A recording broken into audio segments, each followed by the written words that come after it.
Son las 11:26 de la mañana y nos vamos al Ayuntamiento para ofrecer en directo una rueda de prensa de la alcaldesa Ángeles Muñoz sobre asuntos de actualidad. Lo escuchamos. Muy buenos días.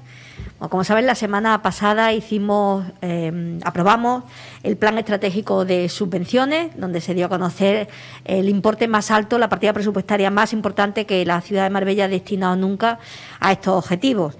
Estábamos hablando que en el plazo de 3 años hemos multiplicado por 3,5 las cantidades destinadas a estas situaciones. Estamos hablando que este año 2021 se van a destinar 8,5 millones de euros y este paso era un paso imprescindible para poder comunicar y para poder anunciar y poder sacar adelante un compromiso que nosotros ya adoptamos con nuestro sector de comercio, de la hostelería, nuestro sector turístico, ¿no? Uno de los más castigados por esta pandemia dentro de lo que ha sido el ámbito económico y, por lo tanto, sabíamos que lo están no solamente pasando mal, sino que necesitan ese apoyo que no solamente iba dirigido a través de las diferentes bonificaciones e incentivos fiscales que se han estado haciendo con exenciones de pago de algunos de los tributos, sino que además queríamos aplicar ayudas directas, como por ejemplo se hizo con todo lo que fue en torno a la Navidad, esa partida presupuestaria que fue directamente a ellos para ese concurso de escaparates, que por cierto, después de todas las subsanaciones que se ha tenido que pedir a los propios interesados, esta semana comienzan a pagarse esos premios que se adoptaron y esas cantidades que se asumieron. Hoy tenemos una nueva línea de apoyo, concretamente una convocatoria de subvenciones dirigidas al sector empresarial afectado por la pandemia. Precisamente, como les decía, por ese impacto económico y social que ha tenido la pandemia. En primer lugar, porque somos absolutamente conscientes de la importancia que tiene este sector en nuestra localidad y porque queremos que en cierta medida se pueda preservar una vez que esperemos que la pandemia remita, que la vacunación tenga ese efecto favorable, que ya se está viendo en otros países donde el índice de vacunación es muy superior al nuestro, ya se está viendo cómo hay una caída, un descenso importantísimo en el número en la presión hospitalaria, en el número de contagiados y, por lo tanto, esa futura incidencia que tiene dentro del ámbito económico y, como les decía, es una ayuda que por parte del Ayuntamiento queremos destinar directamente a nuestro sector empresarial para que en el momento que podamos revitalizar el día a día, podamos aperturar nuestra industria más potente que es el turismo, puedan al menos haber tenido una ayuda que permita que puedan abrir con todas las garantías en un futuro lo más próximo posible. Como les decía, esta partida presupuestaria es de 2 millones de euros que podrá incorporarse y podrá suplementarse con 1,5 millones más a la hora de ver qué número de empresas solicitan este tipo de ayudas. O sea, el objetivo que tenemos desde el Ayuntamiento es disponer ya de esa partida presupuestaria, pero como les digo, y entendiendo los plazos en los que estamos y sin que haya que mediar una nueva convocatoria, poder suplementar una vez que tengamos toda la liquidación presupuestaria y, por lo tanto, podamos utilizar esas partidas. Son 2 líneas de ayuda. 2 líneas de ayuda dirigidas fundamentalmente a nuestras pymes. La primera de ellas dirigida a aquellos que tienen menos de 5 trabajadores. Son negocios con un máximo de 5 trabajadores por cuenta ajena, desde ese autónomo, esa pequeña pyme que está solo, hasta aquel que tiene 5 trabajadores, y una segunda ayuda, en este caso de 3.000 euros, para los negocios que cuenten con más de 5 trabajadores, entre 5 y 50 trabajadores por cuenta ajena. Queríamos abarcar al mayor número posible de nuestras pymes sin dejar fuera a nadie, entendiendo que algunas de ellas lo solicitarán porque habrán tenido mucho más impacto negativo que otras que probablemente, y por las circunstancias, no hayan tenido tanta necesidad de financiación extraordinaria, pero en cualquier caso desde el Ayuntamiento no queríamos dejar fuera a nadie. En esas 2 líneas de ayuda dirigidas, como les decía, a pymes, a personas físicas o jurídicas, a sociedades civiles o a comunidades de bienes legalmente constituidas a fecha de 1 de marzo del 2020, ¿verdad? Que aquí vamos a apoyar las empresas que directamente les saltó la pandemia y por lo tanto se vieron en una circunstancia sobrevenida el 1 de marzo del 2020 y que pertenezcan a algunos de los supuestos que les voy a anunciar. En primer lugar, a aquellos que hayan estado afectados por el cierre o por la limitación de apertura al público, tal como se dispuso en el artículo 10 del decreto del 14 de marzo. Donde además se acredite, y esto es muy importante, aunque desgraciadamente la mayor parte de nuestras empresas podrán hacerlo sin ningún género de duda, que se acredite una caída de sus ventas, de sus ingresos, superior al 30% con respecto al año 19. Pueden presentarse cualquiera de las actividades empresariales que acrediten esa caída del 30%, siempre que sea una actividad empresarial profesional o artística que se desarrolle por una persona física, un trabajador autónomo, una pequeña empresa o una microempresa, como les he dicho, hasta un máximo de 50 trabajadores. Importante que tengan el domicilio fiscal en Marbella, porque es una línea, es un apoyo que se hace con los presupuestos de todos los ciudadanos de Marbella, de la ciudad de Marbella, y por lo tanto entendemos que tienen que ser para las empresas que desarrollan y tienen su domicilio fiscal en el término municipal de Marbella, que estén exentos del pago del IAE. Como saben ustedes, el pago del IAE se hace a aquellas empresas que tienen una facturación superior a 1 millón de euros. El objetivo que tenemos es ayudar a nuestras pequeñas empresas. Entendemos que aquellas que tienen una facturación superior a 1 millón de euros, estas ayudas no van a tener una incidencia significativa, como sí que la van a tener aquellos que son pequeñas empresas y que 2.000 o 3.000 euros sí que les puede ayudar y sí que puede intentar que se apoye esa sostenibilidad, y por lo tanto entendemos que aquellos que tienen una facturación superior no se podrán presentar. Y, por supuesto, que estén dados de alta en el régimen de la Seguridad Social o en la mutua profesional correspondiente, que estén al corriente, como marca la Ley de Subvenciones, del cumplimiento de sus obligaciones tributarias, que hayan justificado las subvenciones que se le hayan otorgado en cualquier otra vía por parte del Ayuntamiento de Marbella, y que, por lo tanto, los requisitos estén perfectamente claros.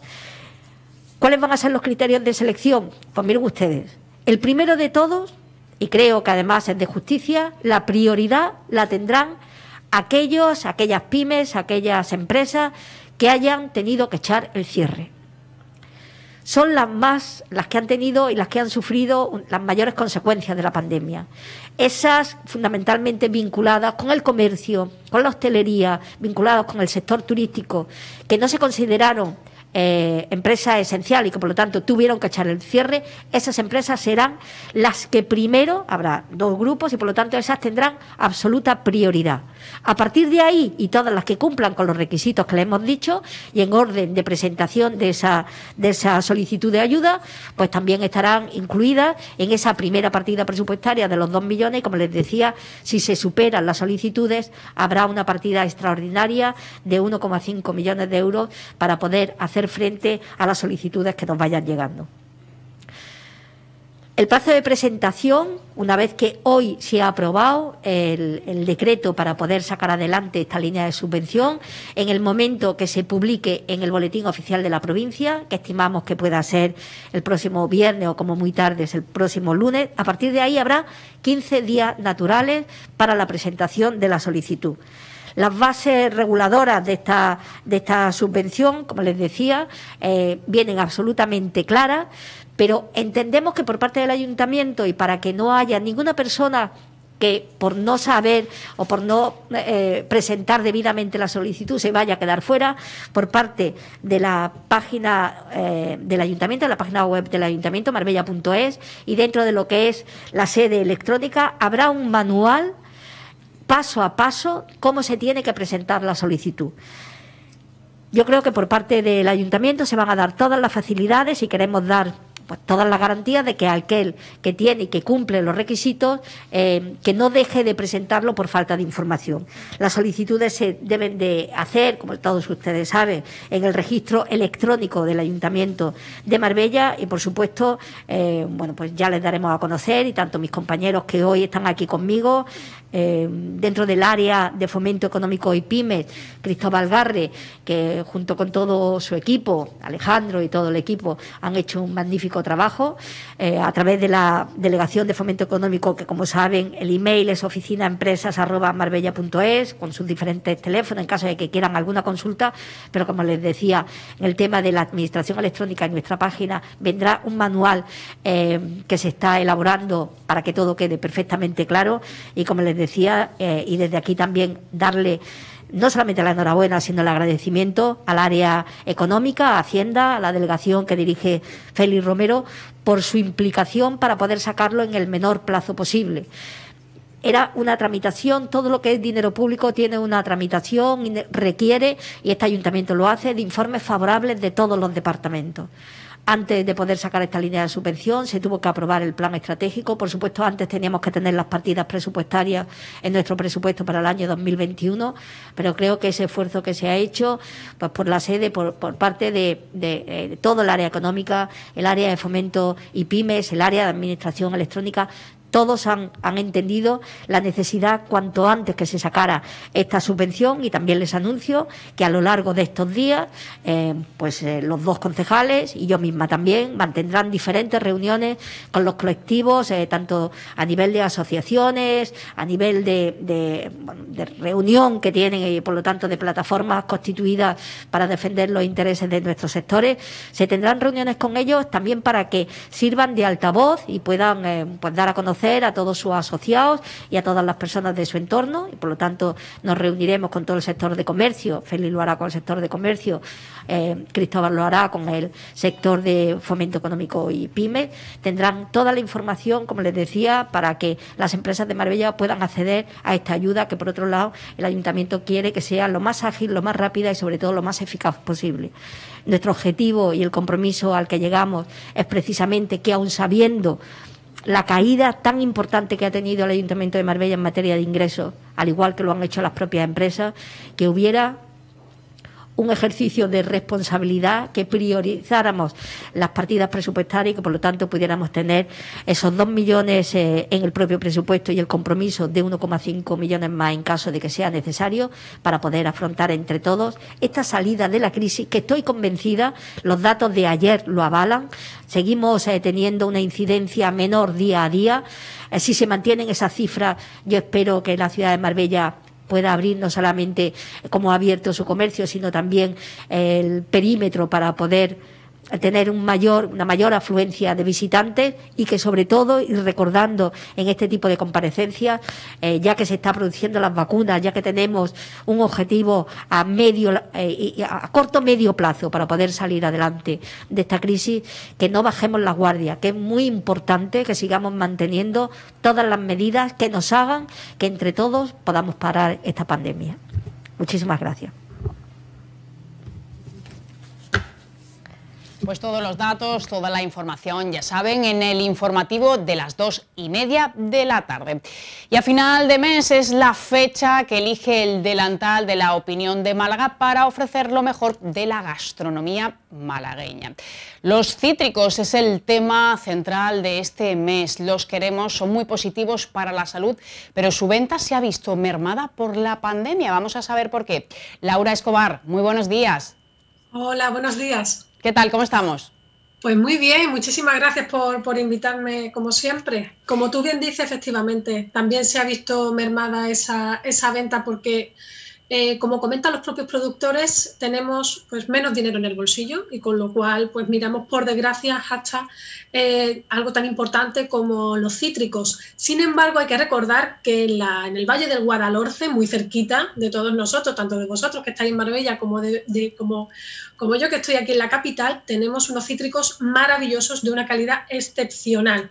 En el enlace que podéis encontrar en laopiniondemalaga.es, en la sección de ocio, el delantal, os cuento las variedades y además también propiedades nutricionales que van más allá de la vitamina C archiconocida. Atentas a las mujeres embarazadas, que es interesante.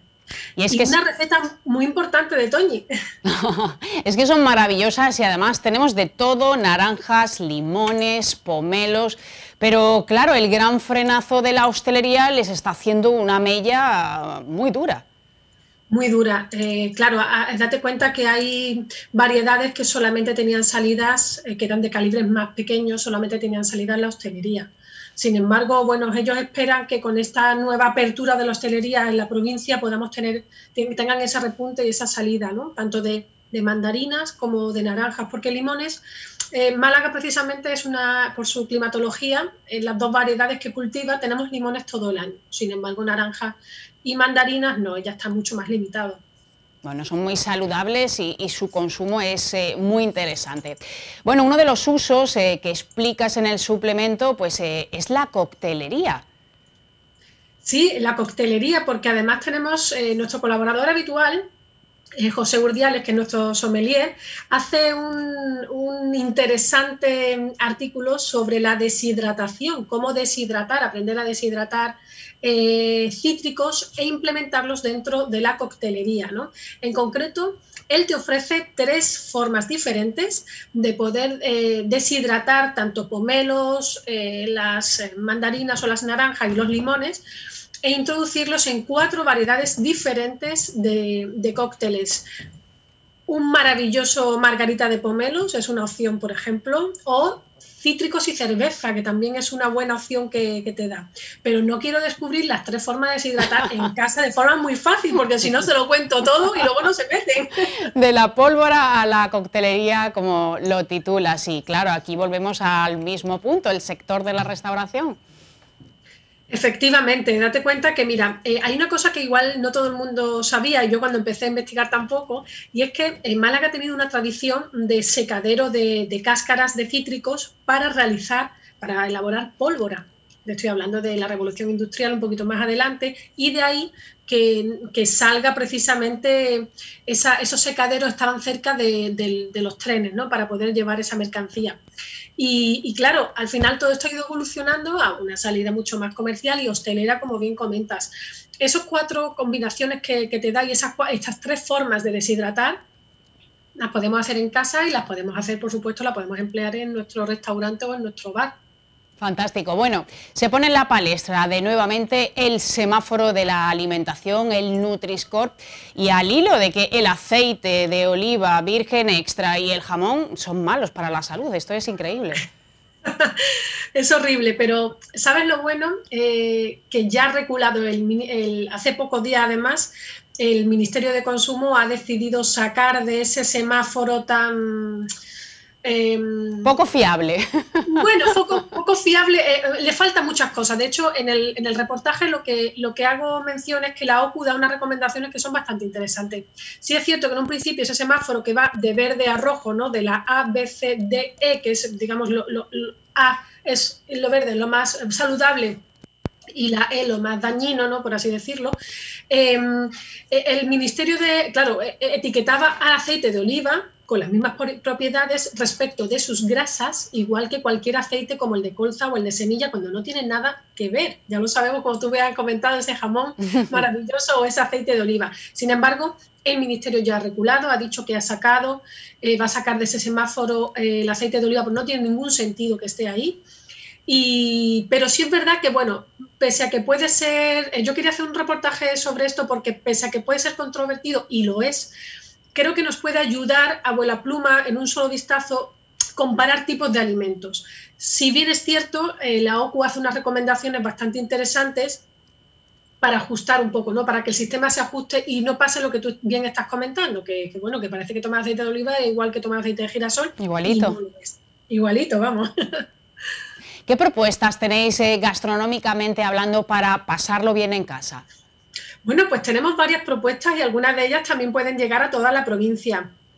6 propuestas que se hacen, bueno, pues una de ellas es Veracruz, que es meramente mexicana 100%, porque bueno, no todo el mundo puede salir de casa o se atreve o tiene la misma facilidad. Top Food Málaga también es una opción para comprar desde casa, que además están ampliando cada vez más el radio de compra, que es El Rey de Abasto, que es una empresa malagueña 100%, que surgió un poquito antes de la pandemia, en el que se dedicaba a hacerte la compra en los mercados de abasto por ti. Y con el confinamiento del pasado mes de marzo, pues hubo una explosión y en el que ya han ampliado muchísimo las opciones de compra, ¿no? Tú eliges el sitio y eliges el alimento y ellos te lo compran, ¿no? Y luego otras 3 opciones que llegan, por supuesto, a Marbella también, que son Narbona Online, que tiene un amplísimo catálogo de productos gourmet, no solo vinos, chacinas, conservas, aceites, vinagres. Harina y Arte, que es una pastelería que está ubicada en distintos puntos de Málaga, pero que hacen reparto en toda Andalucía, además, con unos croissants gigantes, que es digamos, su buque insignia, ¿no? Su emblema, con muchos rellenos, muchos toppings, o sea que las personas que sean golosas ahí tienen una variedad. Mar de posibilidades. Y luego, por último, la carnicería de Iñaki, que, bueno, pues como otros tantos restaurantes se ha reconvertido en esta situación, ha montado una página web y también te lo llevan a Marbella, a San Pedro, a Estepona, a toda la provincia, carnes selectas, carnes premium, además de todos sus productos de abacería, de productos gourmet, que creo que tiene entre 1.500 productos de referencias entre conservas, semiconservas, embutidos, etcétera. Fenomenal. ¿Cómo es la gastronomía selecta de barrio? Pues la gastronomía selecta de barrio es cada vez mucho más fácil de encontrar, porque creo que hay más sensibilidad respecto del empresario que apuesta por productos gourmet y por suerte por el cliente que cada vez quiere más calidad. En este caso hacemos 3 opciones que también llegan a toda la provincia de Málaga a través de sus proyectos online. Por un lado está la Charcutería París, que lleva unos 8 años en la capital, pero que ya distribuye a través de su página online.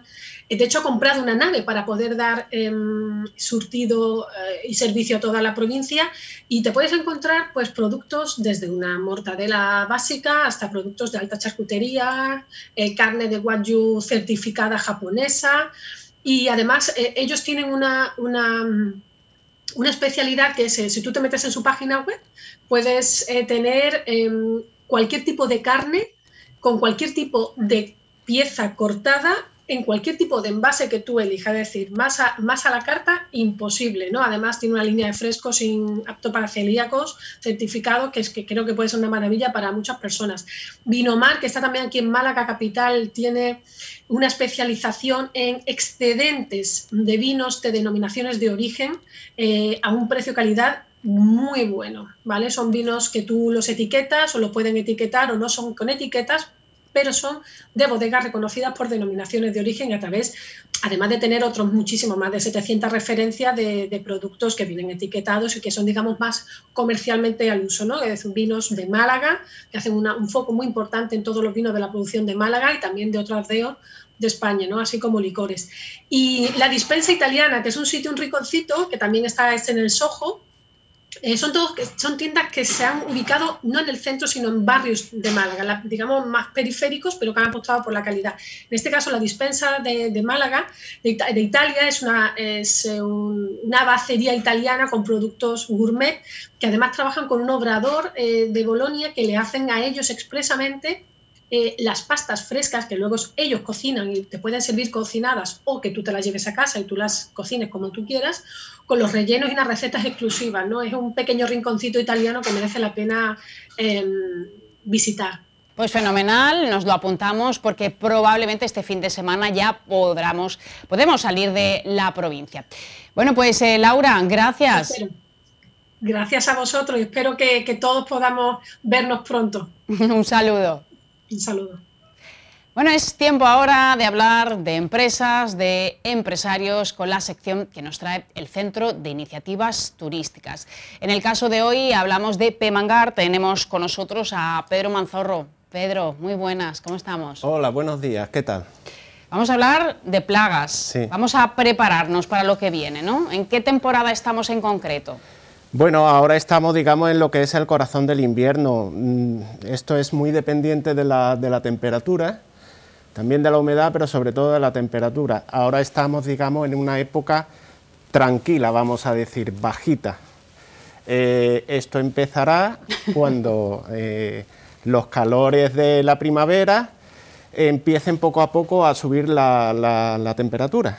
Y ya durante toda la primavera, pues normalmente viene a coincidir con la Semana Santa, ya por abril, últimos de marzo, toda la primavera y todo el verano y buena parte del otoño. Ahí es donde, digamos, está Sube el pico, ¿no? Más pico. fuerte. Bueno, se anuncia que la procesionaria puede llegar con una gran fuerza este año. Sí, bueno, lo hace casi todos los años. Es raro el año donde no hay episodios de algún tipo, a lo mejor de algún perro que coge y muerde una oruga, incluso en muchos casos que son más graves, pierden a lo mejor un trozo de lengua o un niño que le pueda tocar a una oruga, porque llama mucho la atención, es una oruga peluda y ese pelo tiene muy mala espina y nunca mejor dicho, porque tiene punta de arpón. Entra hacia afuera y luego tiene una puntita que no le hace retroceder fácilmente. Entonces se queda anclado como un anzuelo. Si tenemos la mala suerte de que nos cae, por ejemplo, en un ojo, pues puede que necesite incluso microcirugía para poderla extraer. O sea, que es serio. Claro, eso es serio y aparte, bueno, eso produce una serie de alergias y tal en ciertas personas que, bueno, y en los animales también, que lógicamente es muy conveniente si tenemos pinos, pues hacer el tratamiento correspondiente y sobre todo en la época que hay que hacerlo. Esto es como todo, más vale prevenir que no tener que curar. Se puede hacer en la época del otoño, aproximadamente octubre, noviembre. Hoy en día se puede hacer mediante inyecciones al pino o se puede hacer, digamos, con el producto autorizado mediante pulverizaciones. Pero ya poco a poco la tendencia es ir haciéndolo, digamos, con inyecciones que, en fin, es bastante en ese sentido más quirúrgico, ¿no? Tratas el pino y molesta lo menos posible lo que es el medio ambiente inmediatamente circundante, ¿sabes? Evitamos contaminar lo menos posible y la verdad que está dando muy buen resultado. ¿Qué es lo que pasa? Que si eso no se ha hecho en tiempo y forma, pues ahora de esos bolsones blancos que se ven en el pino empieza a bajar la oruga a través del tronco y bueno, nos encontramos muchas veces como una pelota de orugas que primero, o sea, lo típico es que van desfilando en fila india, ¿no? Eso es típico de la oruga, pero luego al final acaban todas formando una especie de pelota, todas amontonadas, para meterse debajo de la tierra, allí pupar, sufre la metamorfosis y tal, se convierte en una mariposa y allá por agosto pone el huevo sobre las acículas del pino y empieza el ciclo de nuevo. Madre de ahí, de ese huevo, sale una oruga que poco a poco va mudando, tiene 6, 7 mudas fácilmente y en cada proceso digamos, que pasa de una muda a otra, pues adquiere fortaleza y resistencia. Entonces, claro, es mejor hacer el tratamiento cuanto antes porque también es más fácil poder actuar contra ella. En general no nos solemos preparar bien, actuamos, tratamos cuando lo tenemos ya encima el problema. Sí, normalmente suele ser así. También depende de la especie de pino que tengamos. Por ejemplo, si tenemos a lo mejor un pino piñonero, vamos a decir, el pino real de toda la vida, pues a ese pino en concreto, digamos que le ataca un poco menos, entre comillas, ¿no? Entonces se van a ver menos bolsones, se van a... posible. Ahora, como tengamos en la casa un pino canario, ese es que es, digamos, su pino preferido. Eso, normalmente los pinos canarios que no se tratan, se ven por ahí ahora, blancos ya, y conforme vaya pasando el tiempo, blanco de bolsones, ¿no? Sí. Conforme vaya pasando el tiempo, pues se habrán comido ya las orugas todas las acículas y la impresión que da es que al pino le han pegado fuego. Eso luego no se lo carga porque no se muere, porque luego reverdece de nuevo, empieza a brotar y tal. Pero le hace mucho daño. Pero sí, porque, bueno, le quita por lo menos, desde el punto de vista estético, le quita todo ese verdor fresco y se lo quita totalmente. Es que así queda un color pajizo, oscuro y es tremendo. ¿Cómo se prevé que lleguen este año los mosquitos? Los mosquitos. Bueno, pues, a ver, el mosquito es un insecto, un díptero que normalmente se va a producir, digamos, tiene un ciclo que es muy dependiente del agua también.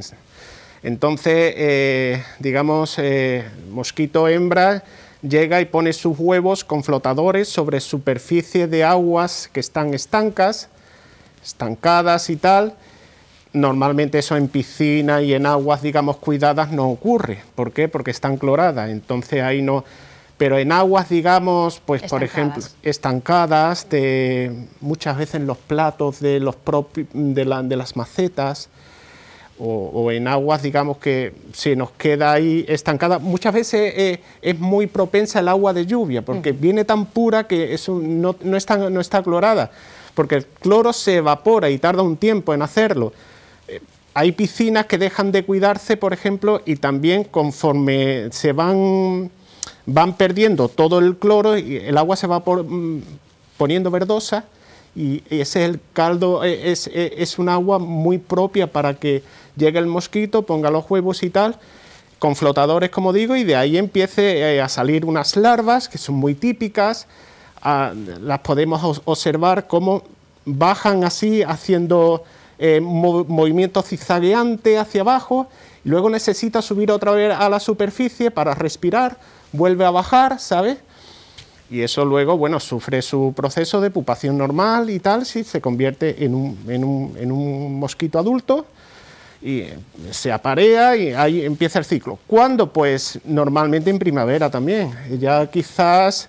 Sí, para estamos justo en el tiempo más propicio. Para el mes que viene, ya con un poquito de más temperatura y aguas estancadas, por eso una de las medidas, vamos a decir, culturales o profilácticas más aconsejadas es evitar que el agua se nos estanque, ¿no?, por mucho tiempo. Y bueno, así en cierta medida, por lo menos nosotros contribuimos, pero claro, si los vecinos de al lado no lo hacen, ten en cuenta que el mosquito puede perfectamente volar 200 metros, entonces puede venir de otro foco, claro, y se va a extender. ¿Nos tenemos que preocupar de la avispa asiática? De momento por aquí no ha llegado mucho. De momento no tenemos, nosotros las empresas de control de plagas, todavía no tenemos, vamos, no se ha encendido la alarma. De momento yo no tengo conocimiento todavía de que haya llegado por aquí, por el sur. Por ahí, por el norte, sí que realmente, porque es una avispa que se comporta como depredador natural, incluso ataca las colmenas de abeja, y bueno, en fin, si te pica y tal, pues sobre todo a personas alérgicas puede ser un problema grave, También tengo que decir que vamos, una persona que sea alérgica también puede incluso tener muchos problemas con la picadura de una simple abeja. Sí, o un mosquito. O un mosquito, eso es así. Pero bueno, con la avispa asiática, pues la verdad es que pasa como... es una especie claramente alóctona y claro, nos ha llegado de fuera y aquí, como todo lo que viene alóctono de fuera, pues causa una perturbación en el medio ambiente. Ha pasado, por ejemplo, con el picudo rojo en la palmera, otra cosa igual. En ese sentido, pues por ejemplo, el picudo rojo, que se supone que viene del sudeste asiático, bueno, pues allí, digamos, está más o menos estabilizado, ¿Por qué? Porque tiene sus depredadores naturales, claro, tiene sus competidores naturales, pájaros que se lo coman y tal, pero ha llegado aquí, ha encontrado un clima que no le viene mal, no vamos a decir que es exactamente igual, pero que un clima muy agradable donde se puede reproducir perfectamente, sí, y además con el añadido ese de que tiene el campo abierto, o sea, se puede reproducir, no tiene factor limitante en ese sentido ninguno. Sí, y tomar medidas aquí dificilísimo, hemos tenido años muy complicados con el picudo rojo. Sí. ¿Cuándo nos tenemos que preparar también para las plagas de cucarachas? Pues normalmente nosotros, a ver, los grandes focos de infección de la cucaracha, sobre todo la cucaracha americana, que es, digamos, es episódica porque la solemos ver en primavera avanzada, verano sobre todo, y luego ya desaparece, declina, ¿no?, con el resto del año por los fríos y tal. Pero los focos principales son las arquetas de saneamiento. Cuando vamos abriendo esas arquetas de saneamiento, vamos inspeccionando y tal, pues ahí nos vamos dando cuenta, nosotros que hacemos el seguimiento todo el año, cuando empieza a verse ya las primeras, y viene a coincidir más o menos con Semana Santa, ya por marzo o abril, según como venga el tiempo, ahí, y ya durante todo el ciclo ya de primavera-verano, ahí, y claro, hombre, es una muy buena forma de no tener muchos problemas en los meses que vienen, pues ir tomando medidas ahora, ¿no? Pues por ejemplo en las comunidades de propietarios, pues en fin, también digamos lo que son las zonas comunes, arquetado y tal, pues empezar a tratar desde ahora, y en las casas particulares igual. Hombre, es difícil a lo mejor, salvo que te entre volando, vuela, la cucaracha esta americana vuela, fácilmente puede alcanzar 3-4 pisos sin ningún tipo de problema, que te entre volando, pero normalmente las casas que están más cerca del suelo o un bajo, un primero, sí, tiene más problemas. Tiene más porque están más cerca precisamente de los focos, que son esas arquetas de saneamiento. Bueno, pues toca entonces prevenir antes que curar. Antes que curar, si es que esto es lo de siempre. lo de siempre. Pues Pedro Manzorro, gracias. De nada, a Gracias. vosotros. Hasta la próxima. Son las 12:03, momento para pensar qué vamos a comer, qué podemos preparar. Ikigai nos trae una receta, un sándwich a la japonesa. Hola, buenas, soy Marcos Nieto de restaurante Ikigai Izakaya en Marbella. Y bueno, hoy os vamos a presentar una receta bastante fácil de algo que suele gustar mucho. Y bueno, no tiene tanto misterio, así que vamos a intentar desglosarlo. Es el tonkatsu sándwich. Tonkatsu es normalmente a lo que en Japón se refieren a un filete empanado, pero la peculiaridad es que suelen usar panko. Panko es una especie de pan rallado bastante grueso, aquí lo tenéis, se puede apreciar. Normalmente suele ser un pan brioche que ellos trituran bastante grueso con unas máquinas especiales que tienen para hacer este pan rallado. Luego se suele secar o se puede comprar fresco. Fresco es mucho más grande, grueso y más crujiente, pero es muy difícil de conseguir aquí en Europa. Así que bueno, normalmente ellos usan cinta de lomo de cerdo. Cortan bastante grande, en grosor de unos 2-3 dedos y suelen golpear un poco con el martillo para ablandarlo. Pero bueno, aquí tenemos un producto muy bueno, que es el cerdo ibérico, y hoy lo vamos a hacer con presa ibérica. Tenemos un corte de unos 180-200 gramos de presa ibérica, siguiendo la veta para que esté tierno, y que hemos aplastado un poco hasta ablandarlo, y bueno, ablandar la fibra para que luego no queden muy crudos, ya que al cocinarlo encogen las fibras y puede quedar muy grueso, muy duro o incluso crudo. Lo primero que deberíamos hacer es preparar una estación de empanar, como solemos decir en cocina. Tenemos por aquí harina normal para todo uso, 2 huevos enteros batidos, y por aquí tenemos el panko. Primero sería añadir un poco de sal en la carne por los 2 lados, empezar por aquí, por la harina, para que agarre bien el huevo. Lo mojamos bastante en harina, seguimos con el huevo, lo embadurnamos, pero bueno, escurrimos para que no se empape mucho el panko. Y vamos por el panko. El panko se suele apretar bastante, mucho más que un pan rallado normal. Una vez que ponemos el filete, intentamos echar por encima más panko y apretamos bastante. giramos y repetimos la operación 2 veces hasta que se haya quedado bastante fijo el pan. Antes de pasar a la fritura, os voy a explicar cómo hacer la salsa tonkatsu, que es el secreto de este sándwich.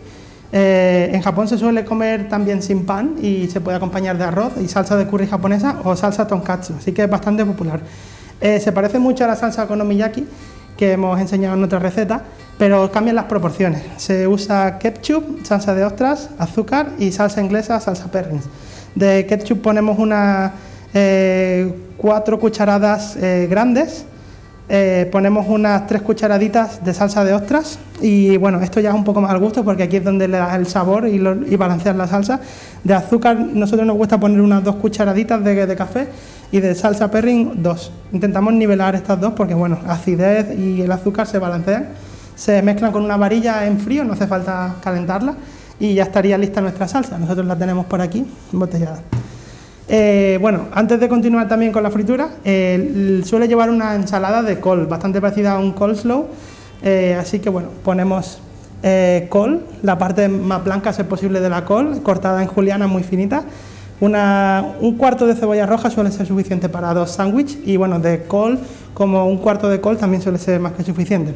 Se corta todo en juliana muy, muy pequeño y mezclamos con unas 2 cucharadas de mayonesa japonesa, si es posible, y una cucharada de crème fraîche o nata agria, lo que tengáis disponible. Se mezcla bien y se deja reposar y se hace con antelación, se ablanda mucho más y marinan en su jugo y bueno, queda mucho más rico.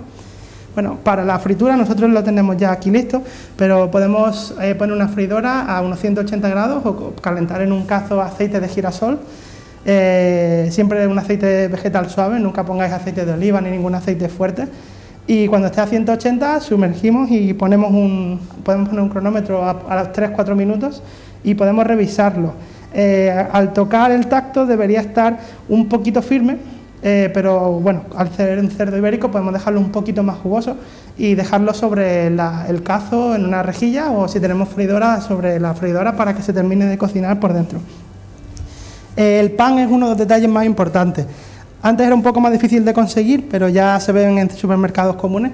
Es este pan de rebanada gruesa. Es un pan, digamos, Bimbo, un pan de molde brioche normal, que bueno, suele tener casi el doble de grosor que un pan, una rebanada normal. El grosor es importante porque aparte de textura al dar el bocado, vamos a encontrarnos que es un sándwich bastante pesado, entonces lo aguanta todo muy bien y bueno, lo sostiene mejor. Así que simplemente montarlo. Añadimos por aquí un poco de salsa tonkatsu a la base y añadimos un poco de la ensalada de col.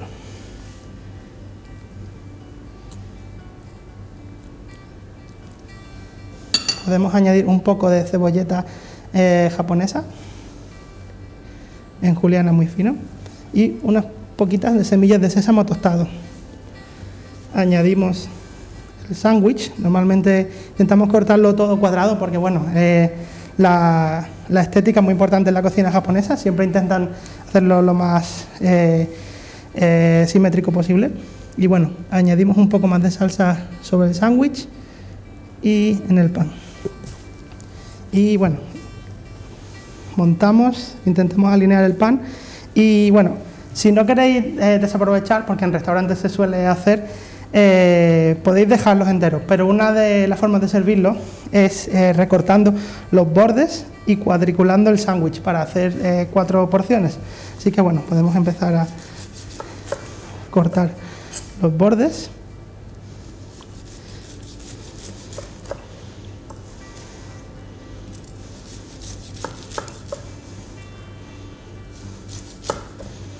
Claro, el sándwich queda mucho más pequeño, pero normalmente estos bordes se suele hacer también porque suelen quedar un poco más secos y tanto el pan como la carne.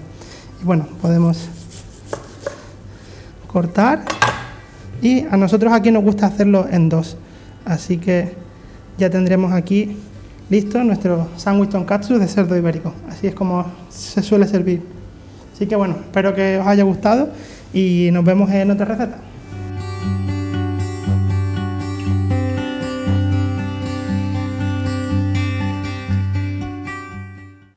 Gracias, Marcos. Platazo y qué hambre.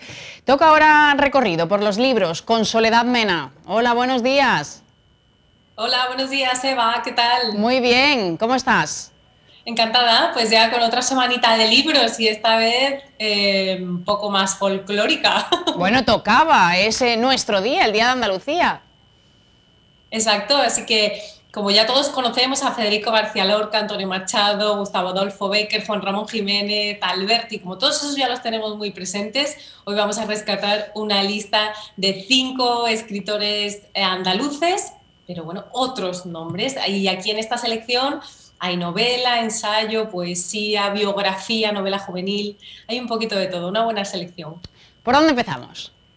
Pues vamos a empezar por un paseo por la vida de Simone de Beauvoir, escrito por Carmen G. de la Cueva. Es una biografía ilustrada por la artista Malota, se publicó en 2018 y bueno, es una biografía que no es una biografía cualquiera, no es una biografía al uso, digamos, porque ella, Carmen G. de la Cueva, ha puesto de relieve en esta biografía, pues bueno, por supuesto, toda la magnificencia de Simone de Beauvoir, que fue una de las personalidades más importantes del siglo XX, pero además lo que ha hecho es traer toda esa repercusión que tuvo su vida, sus acciones a la sociedad actual. Así que vamos a ver cómo influyó todo eso que hizo Simone de Beauvoir en nuestro día a día. Por contaros un poquito ¿de qué va? Pues bueno, os diré que aparte de ver la parte más brillante de la vida de Simone de Beauvoir, lo que vamos a ver también es pues, bueno, sus miedos, las sombras. O sea, que no es una biografía al uso donde solo vamos a ver la cara más amable, sino que vamos a ver al personaje completo. Y por contaros también quién es esta escritora, Carmen G. de la Cueva, pues os contaré que es una periodista, escritora y editora sevillana que dirigió hasta 2019 una comunidad virtual donde se hace difusión se hacía difusión de la literatura escrita por mujeres que se llamaba La Tribu. Y bueno, ella, aunque ya no está con La Tribu, sigue ligada en las redes sociales a esta labor de difusión de la literatura de las mujeres. Así que biografía y Simone de Beauvoir de mano de una escritora andaluza, una escritora sevillana en el número 1 de nuestro ranking. Ajá. Ahora la novela ganadora del premio 2019 de Málaga, como es Centro Europa. Eso es, Centro Europa nos lleva al número 2, escrita por Vicente Luis Mora. Se publicó en 2020 y, como tú bien dices, ha ganado el premio de 2019 de novela de Málaga. Y bueno, está escrita por este cordobés que tiene una mano increíble para manejar el misterio en su novela. Y eso es lo que vamos a encontrar en Centro Europa. Aparte de que nos va a tambalear la idea que tenemos normalmente del continente, ¿no? Esta es una obra humanista, filósofa, existencialista, en la que nos va a hacer reflexionar sobre nosotros mismos, sobre nuestra propia existencia, y aunque se puede hacer una lectura muy fluida de la novela, ojo, porque no es una lectura fácil si lo que queremos es indagar y sacarle el máximo jugo, el máximo partido a este libro escrito por el cordobés. Os cuento un poco más de Vicente Luis Mora. Es escritor, poeta y ensayista, aparte de crítico literario, y ha nacido en Córdoba y, bueno, aparte de este premio de Málaga, atesora otros premios tanto por sus ensayos como por su narrativa. Así que sin duda recomendado, y esta es la propuesta de novela escrita por Pluma Andaluza de esta semana. Ajá. Bueno, ahora un título que me suena muy a madre, ¿no? Como vaya yo y lo encuentre. Pues es que como vaya yo y lo encuentre, pues habla de eso también un poco, habla de las madres, de las mujeres invisibles, de las que conforman nuestro día a día, a las que quizá no le hacemos tanto caso en la lucha feminista. Y de esto es de lo que se nos habla en este ensayo de Mar Gallego, publicado en 2020, y fijaos en el subtítulo que lleva, dice Feminismo andaluz y otras prendas que tú no veías, que es la prenda que siempre te encuentra tu madre, ¿no? Bueno, pues aquí Mar Gallego lo que habla es sobre mujeres andaluzas, sobre feminismo andaluz, ella le pone muy bien ahí la coletilla geográfica, y sobre todo nos va a enseñar que quizá la revolución feminista, la revolución más potente, es la que tenemos más cerca, pues dando voz a las mujeres que conforman nuestro día a día, las que nos echan una mano. Bueno, es también una especie de homenaje a estas mujeres del feminismo que quizá no tengan tanta voz habitualmente en los medios de comunicación.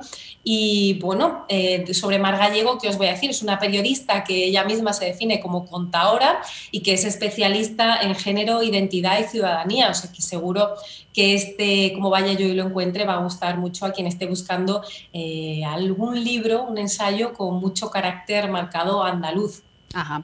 ¿Qué aporta La chica invisible de Blue Jeans? Supongo que es un cambio de tercio. Es un cambio de tercio total porque La chica invisible es novela juvenil, es el primero de los títulos de una trilogía que lleva el mismo nombre, La chica invisible, y que va luego seguido por El puzzle de cristal y La promesa de Julia. Es una trilogía y una saga recomendada para chicos y chicas a partir de 14 años. Y bueno, hay mucho misterio, hay mucha investigación, porque la protagonista, que se llama Aurora Ríos, una chica de 17 años que no tiene muchos amigos, que está un poco aislada, aparece de repente un mal día muerta en el vestuario de su instituto. Así que una amiga suya va a encabezar la búsqueda junto con, obviamente, la policía y nada, pues en torno a esa trama se va a desarrollar esta novela que ha tenido muchísimo éxito y que se publicó en 2018.